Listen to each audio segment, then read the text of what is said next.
This is Gary Atencio with CNTV, and today we're in Long Beach, California. We are here with K12 INNOVATE. Since 2021, this nonprofit has been building a community school focused on meeting the discrete needs of students and their families in a full participatory model. I'm here with Dr. Jamie. Thanks so much for joining us. Doctor, let's start off a little bit about yourself. Quite honestly, you've got 25 plus years that you have in the educational field. You've really done it all. You've been everything from a bus driver to a math teacher, all the way to an administrator, as well as a superintendent, an adjunct professor, many types of schools that you've worked with out there, be it public or charter. Share with us how this student-focused passion began for you. Thank you very much. The student-focused passion began for me when I was a student. It was the fact that I wanted a change in my own education to land where I'm at today. I'll never forget the day that I made that decision. Was the day that I was walking up the Trailer Court Parkway back to my home as a junior in high school, selling candy to go to New York City to sing at the hall in New York City. I have to tell you, I made the decision then, kids shouldn't have to be doing this in order to do that. And it was that day I made the decision, I'm going to work for kids who are in a situation like mine so that they wouldn't have to have these kinds of trials in order to experience life outside and what life experience can be had. Since I've been in California, for example, I've worked with youth who live less than 10 miles away from the beach who've never been to the beach. That's irresponsible of educators at some point, because we need to provide these life experiences for kids so that they too can have the opportunity to experience and feel and just know what life has to offer. Let me ask you this, Doctor. Learning best occurs when a whole child approach is used to educate and support students. Explain to the viewers out there what whole child approach basically means. The whole child approach is where the child's needs, both academically and socio-emotionally, are met simultaneously in an integrated environment that sets up the activation of intrinsic motivation, which allows then for students to dive more deeply into deep and transfer learning and apply to everyday life situations. One of the unique factors that you're placing in each program is the fact of dual language immersion. Tell me why that model is something that is important to you. In the future economy of our world, it's going to be very important that we have dual language employees ready to service not only those people here in America and those countries that speak English, but we also need to have employees who are able to speak the top languages of economy. And right now that's Mandarin and Spanish. And so this first one that we're opening will be a Mandarin focused one, and we plan on opening others around the country focused on Spanish and then some Mandarin depending on what the community needs are. You also say that learning best occurs when a STEAM focused integrated curriculum is used to innovate the learning community. What is STEAM focused? Share with us what that means. Sure, STEAM focused is the science, the arts, the technology, the engineering, and the math. All of that happens together because frankly, gone are the days that we have, science 20 minutes and math 45 minutes and, art for whatever number of minutes. It really is about problem solving using all of the content and skills within that content to begin to critically break down and problem solve how these solutions are arrived at.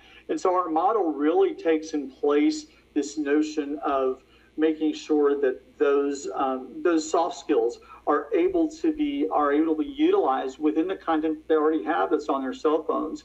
And so where do we get the soft skills? Which I don't really enjoy the word soft skills, but hey, it's out there.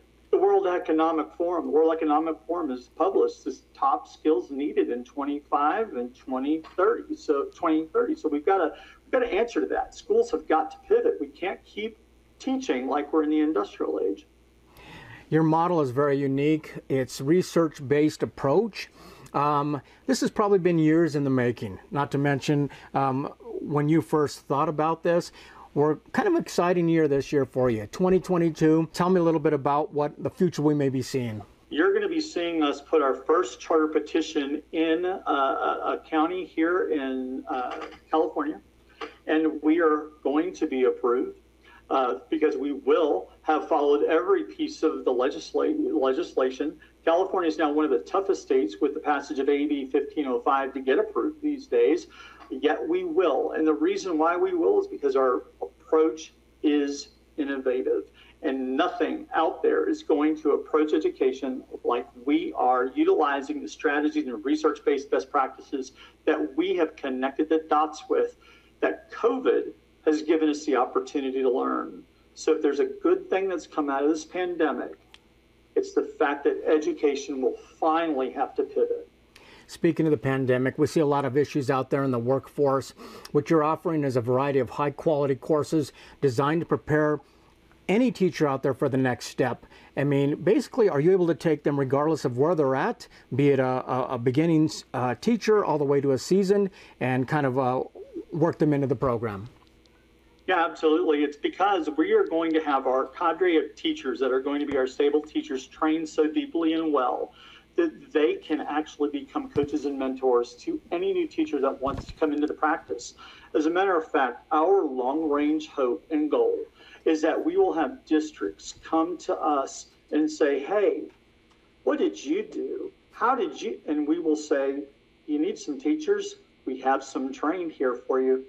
And so we hope that we actually can become a provider of teachers to other organizations who are doing some of the similar work, so that this doesn't just stay self-contained in California or the next state or the next town that we want to open a charter.